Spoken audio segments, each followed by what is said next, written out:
membedakan ikhtiar dengan hasil. Ikhtiar dengan hasil. Saya jarang sekali menggabungkan antara ikhtiar dengan hasil, itu jarang menggabungkan. Takut saya. Kalau kita ingin semuanya berpahala di hadapan Allah Ta'ala, hasil itu adalah bonus dari Allah Ta'ala.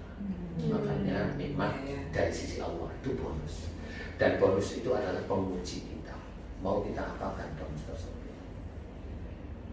Kalau ikhtiar kita inginkan menjadi pahala, ikhtiarnya kita ini karena kita disuruh oleh Allah Ta'ala. Fa'idha qudiyatish sholatu fantasiru fil ardh. Jadi setelah kita sholat, kita disuruh bertebaran di muka bumi untuk mencari rezeki Allah. Nah, kalau kita sudah tahu dasarnya itu, kita berikhtiar, insya Allah itu sudah karena Allah. Ikhtiarnya sendiri ditulis, dicatat oleh Allah Ta'ala berpahala. Tapi ikhtiarnya jangan lupa harus pakai basmalah. Jadi ikhtiar sendiri itu punya pahala sendiri. Nah, hasil itu nanti Allah yang menentukan. Kenapa seperti itu? Banyak orang yang berikhtiar akhirnya bangkrut. Karena salah menafsirkan arti ikhtiar itu ya? Karena salah menafsirkan arti ikhtiar. Kalau orang itu langsung yang penting ikhtiar, nanti pasti Allah akan memberi. Ya jangan bilang pasti. Jangan bilang pasti. Allah tetap akan menguji semuanya. Banyak yang bangkrut, ada yang ikhtiar, dulunya diberi, kemudian walau-walau gimana caranya dikurangi hartanya sama Allah, dibangkrutkan. Walau-walau banyak hal yang menjadi seperti itu.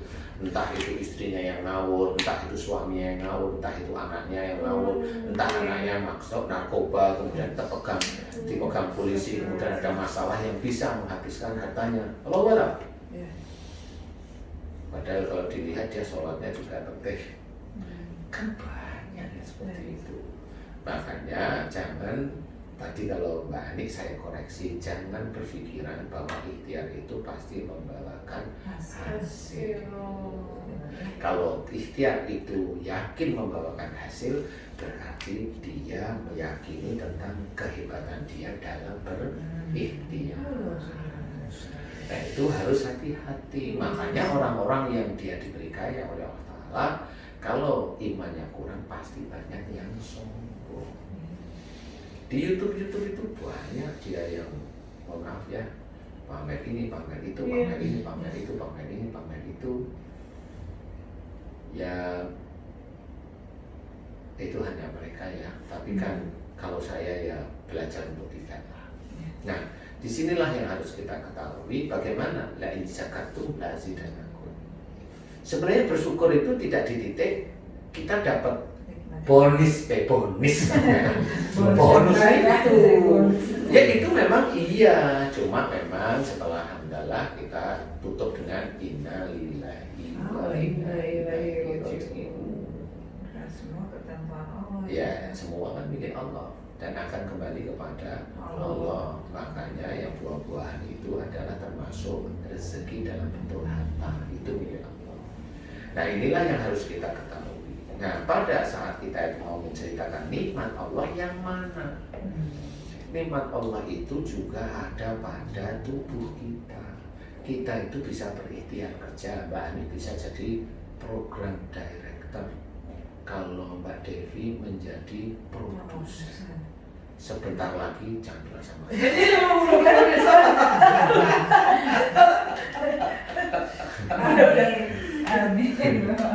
ya, saya teruskan dikit aja ya.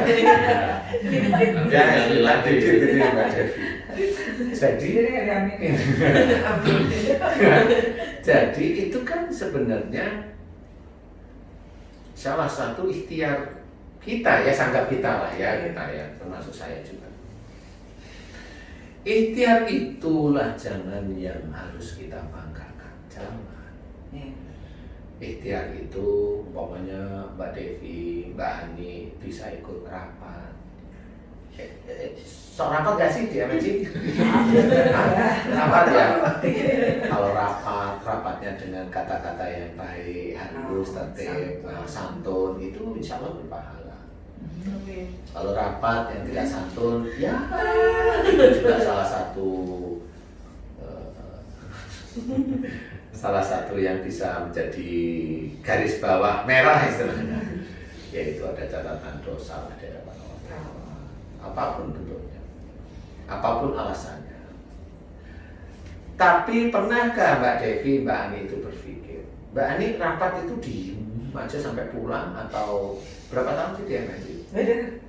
Nah, kan saya tanya ini. Ya nggak apa-apa. Berapa? 15 tahun? 26. 26 tahun. Wow, hebat dari gadis. Sampai anaknya sebesar sekarang ya? Ya, oke.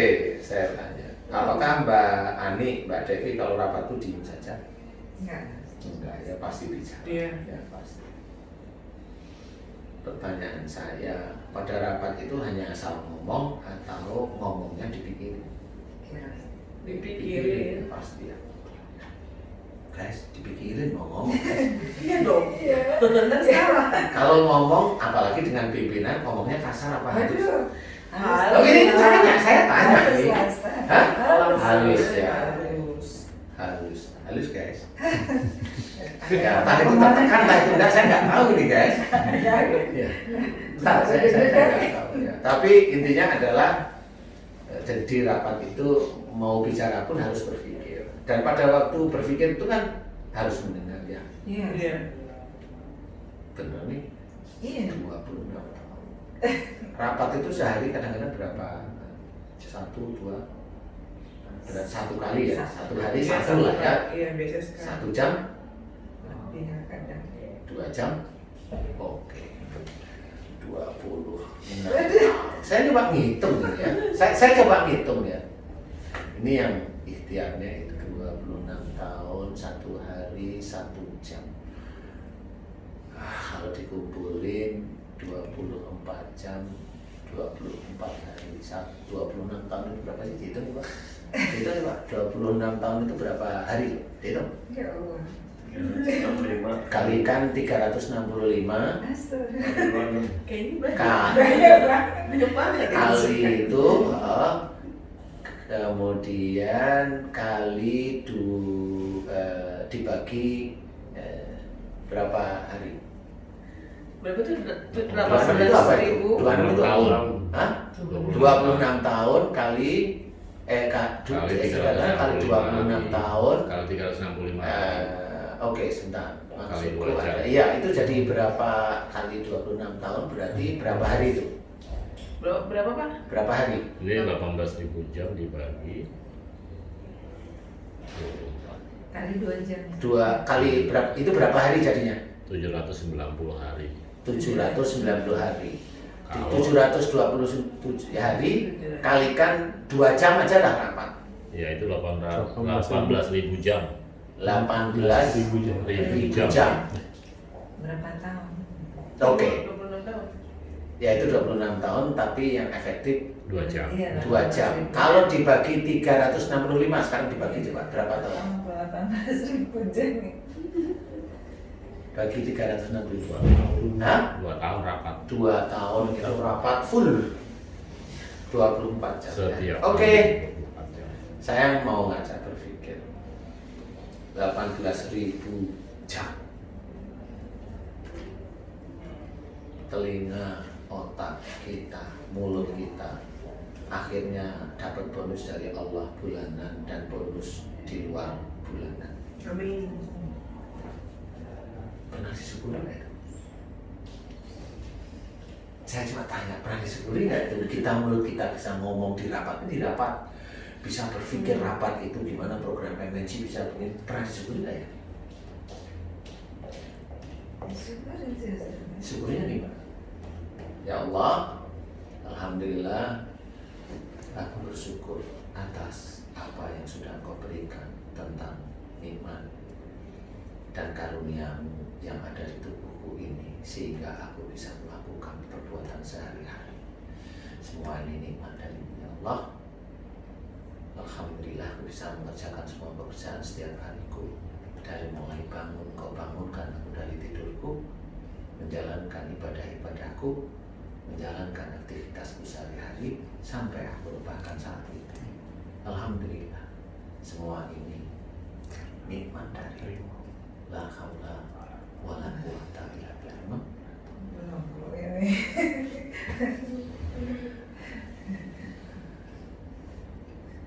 Lain zakatum la azidanakum. Berarti belum. Belum. Kira-kira masuk lain zakatum la azidanakum atau masuk wala in kafartum. Nah, ini pertanyaan aja. Ini hanya pertanyaan. Pertanyaan ini ringan sih. Ya, makanya ayat ini kan sering didakwakan. Sering didengar. Masuk yang mana ya kita kira-kira? Yang kedua. Kayaknya gitu ya Ustaz. Wala in kafartum. Nah, ini buntutnya. Inna ada bila sesungguhnya siksa Allah amat. Berarti itu di mana? Di dunia apa di akhirat. di neraka? Ih, alhamdulillah. Makanya kita harus memahami betul harta, rezeki dalam bentuk harta itu boleh disyukuri dengan hamdalah, tapi ingat tetap harus ada inna lillahi wa inna ilaihi raji'un. Yang kita syukuri itu adalah alat untuk kita berikhtiar. Alatnya emang berapa banyak sih saudara kita, termasuk kita itu yang mensyukuri alatnya. Tiap malam kita mau tidur, alhamdulillah ya Allah, mulai dari pagi engkau bangunkan aku. Yang bangunin siapa? Allah. Karena kenapa? Jiwa kita dikembalikan oleh Allah Ta'ala. Itu Allah semuanya. Kok ya gak disyukuri? Benar. Belum lagi dapat istri yang hebat, dapat suami yang hebat, suami yang dalam kerjanya itu juga dia ada unsur Allahnya. Istri yang dalam kerjanya hanya nyuruh-nyuruh suaminya.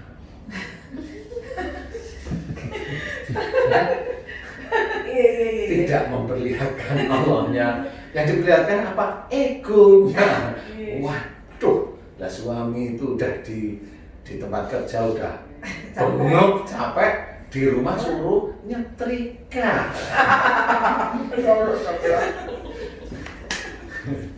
Ya itulah sebenarnya itu kesombongan kita terhadap Allah Ta'ala. Makanya salah satu firman Allah itu harus dipahami, nggak bisa untuk main-main. Coba kita renungkan satu ayat itu, betul nggak sih? Betul, Pak. Kita betul-betul berpikir, ayo berpikir. Emang pernah kita itu rapat? Nah yang kebanyakan kan rapat, bangun gedung, bangun jalan, flyover, bangun ini, utang ke sana, utang kemari, rakyat yang bayar juga. Saya, ya alhamdulillah bayar juga. Lah kan ini merasa, oh itu saya, oh itu yang bangun, oh ini periode saya, oh ini. Nggak ada Allahnya. Iya. Susah ya berarti ya, Pak. Maksudnya Harus belajar. iya, kita harus tanpa kita sadari tuh kita nggak sadar kalau kita tuh sangat-sangat kurang bersyukur. Lah ya, makanya di Quran juga ada beberapa ayat menceritakan bahwa sangat sedikit hambaku yang bersyukur. Ya. Nah, kalau kata dalam Quran seperti itu, kalau menurut saya, ini menurut saya dan saya citir dari ahli-ahli yang hebat, berarti orang Muslim yang masuk surga itu sedikit besok. Loh kan sudah jelas, lain sakatum lazidanakum dari satu ayat aja. Kemudian buntutnya ini jika kita kufur, siksa Allah amat pedih, berarti masuk neraka. Lah yang kita nggak syukurin itu apa?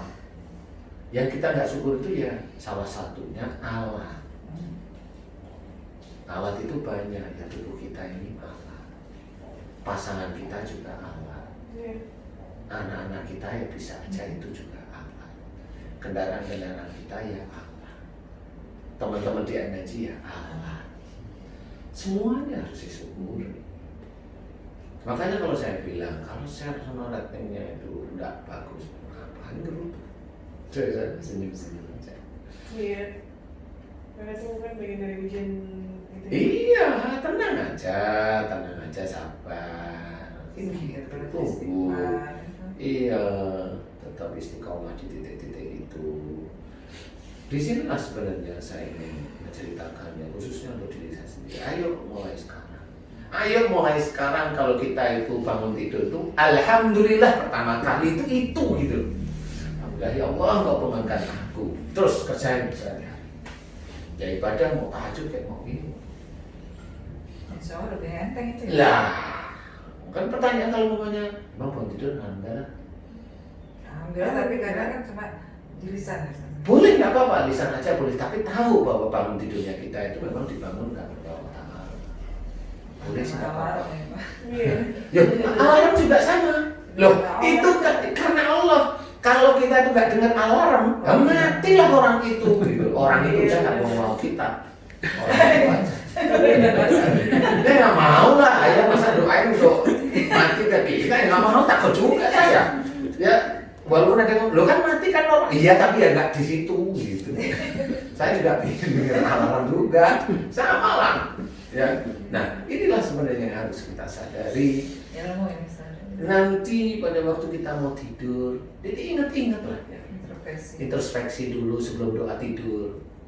Alhamdulillah ya Allah Kau bangunkan aku dari pagi. Kau izinkan aku menjalankan ibadah untuk-Mu ya Allah. Dan Kau izinkan aku menjalankan aktivitasku sehari-hari. Dan Alhamdulillah Kau izinkan aku bisa mengerjakan pekerjaan. Nah ini kesombongan itu dari sini nih. Alhamdulillah Engkau mengizinkan aku mengerjakan pekerjaan-pekerjaan yang Engkau berikan kepada diriku. Itu yang Kau berikan pada diriku ada unsur Allah. Pekerjaan itu yang memberi siapa? Allah, walaupun melalui MNC. Alhamdulillah ya Allah. Dan semua pekerjaan itu, semua pekerjaan dan aktivitas sehari-hari bisa aku kerjakan. Alhamdulillah karena nikmat dan karunia yang Kau berikan kepada diriku sejak aku dalam kandungan. Loh, kok dalam kandungan? Tangan kita nggak cacat, kaki kita nggak cacat, mulut, mata, telinga nggak cacat. Itu dari kandungan. Alhamdulillah ya Allah. La haula wala quwwata illa billah. Selesai di situ doa tidur. Nah, coba kalau setiap hari seperti itu, dia harus belajar. Makanya kalau nggak begitu, itulah sombong. Orang tidur dengan ini, orang tidur dengan ini. Wah, itu gedung itu hebat memang saya. Wah, memang lulusan universitas ini memang hebat. Ya Allah. Nggak ada yang hebat. Semuanya itu memang harus kita syukuri karena semuanya dari Allah. Makanya tadi surat Al-Rahman itu kita masuk di mana? Kita masuk di mana? Ini orang yang masih belum. Iya, masuklah sebenarnya. Jadi kita itu nggak usah nyalahkan orang yang lain. Kita sendiri belajar, introspeksi. Nah itulah kalau kita merasa bahwa semua ikhtiar, semua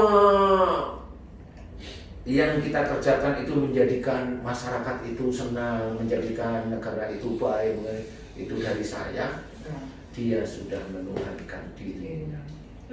Dia insya Allah atas izin Allah nggak akan selamat.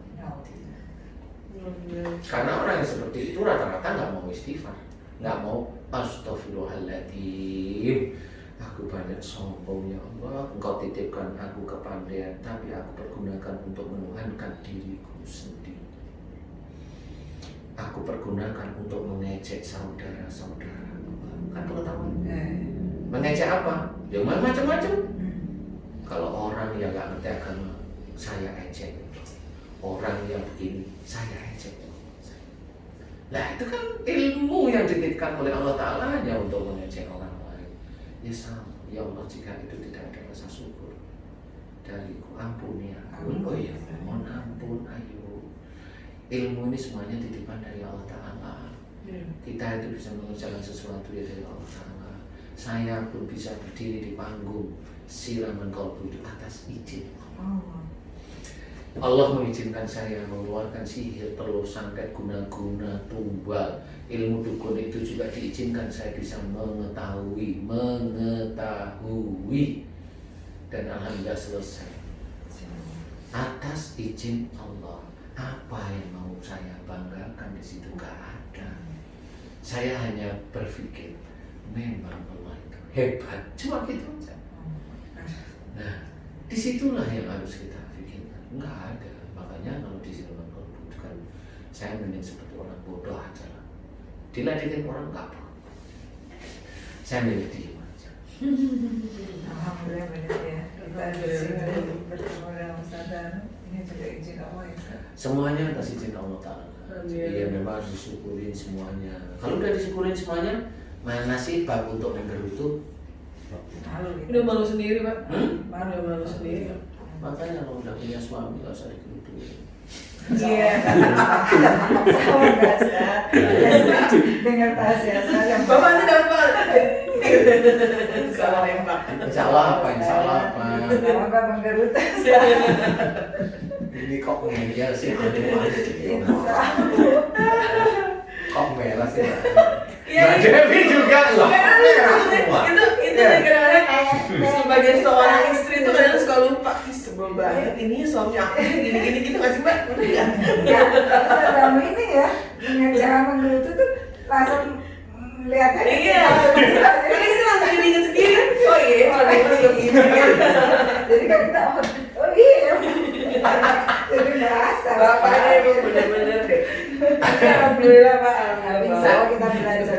Ini semua belajar, saya juga masih belajar. Saya hanya cuma ilmu dari Allah Ta'ala itu tanamkan di otak, di hati kita menjadi iman, kan gitu ya. Kemudian semua yang ada di sekitar kita ini petunjuk. Sekitar kita apa? Ya ada suami, ada istri, ada anak, ada apa lagi harta itu apa? Rumah, ini berarti semua ini adalah nikmat dari Allah Ta'ala, rezeki dari Allah. Jadi syukuri, bukan untuk digerutui, kan gitu. Kalau ada penguji dari anak kita seperti ini, ya coba diselesaikan dengan baik. Introspeksi. Iya, introspeksi aja. Kalau penguji dari istri atau suami kita, selesaikan dengan baik. Kalau mamanya dilalah, wah suami saya itu susah dinasihatin Ustaz, ya sabar tunggu. Saya tuh udah gedak aja. Ya tunggulah sabar. Tunggu apa Pak? Kalau guys pada tunggu apa Pak? Ya tahu saya tunggu apa.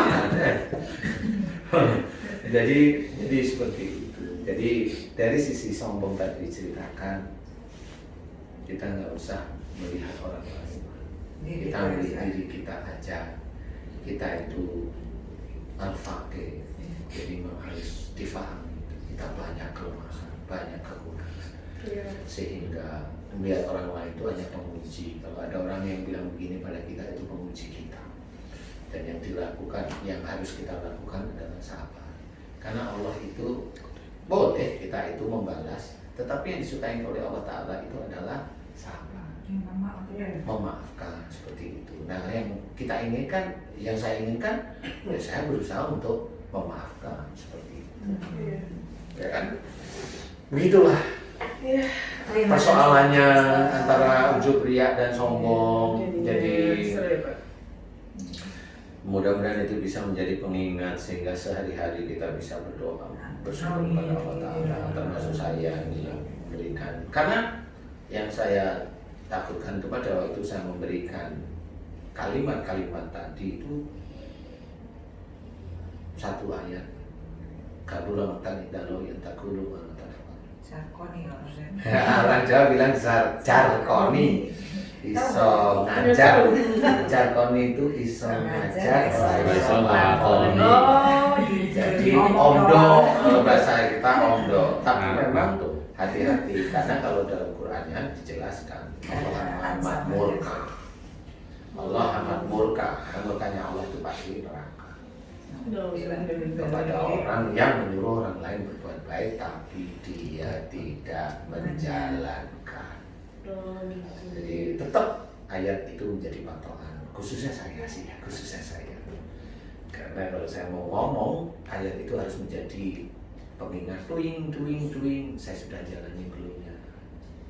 Saya segitu, akhirnya kalau memang belum, ya saya ngomong yang lain. Kalau belum atau saya harus menutup, saya diam, saya ngomong yang lain. Itu ciri saya. Tapi kalau memang itu diperlukan pada waktu itu, dan memang saya berpikir kayaknya harus diceritakan, ya sudah, saya ceritakan. Yang mudah-mudahan apa yang saya ceritakan itu, insya Allah saya sudah menjalankan, walaupun menjalankan kan nggak ngerti sampai kapan. Termasuk ini kalau kita mau negur anak kita harus kita udah jalanin dulu belum ya? Nah, ya, begitu harusnya. Harus mulai seperti itu. Jadi kalau mamanya Anak kita nggak benar nih ya. Iya. Apakah kita juga udah benar ya itu untuk yang lingkungan kecil. Kalau lingkungan gede, kalau ada orang ada kekurangan ya jangan langsung disalahkan, diejek, dihina, ini nggak perlu. Karena manusia kan banyak kekurangan. Tahu sih kita itu memang seperti itu, maafkan aja. Karena Allah itu menyukai yang pemaaf. Alhamdulillahirrahmanirrahim. Sama ilmu Seru ya, Mas? mudah-mudahan bisa kita terapkan. Insyaallah, mudah-mudahan. Makasih udah diingetin Pak Ustaz. Terima kasih buat Kayaknya tadi ada yang nangis tuh. Yes. lucu sih Pak. Lucu Karena kita jadi ingetin, oh iya, kita gitu jadi gitu Pak sebenarnya, jadi introspeksi sendiri. Terima kasih buat Pak Ustaz Danu, Mbak Ani, terima kasih buat sahabat soleh dan soleha. Jangan lupa di like, di komen, di subscribe, dan juga di share semuanya. Semoga berkah, Amin. ilmunya juga dapat dan bermanfaat buat semuanya. Assalamualaikum warahmatullahi wabarakatuh. Waalaikumsalam.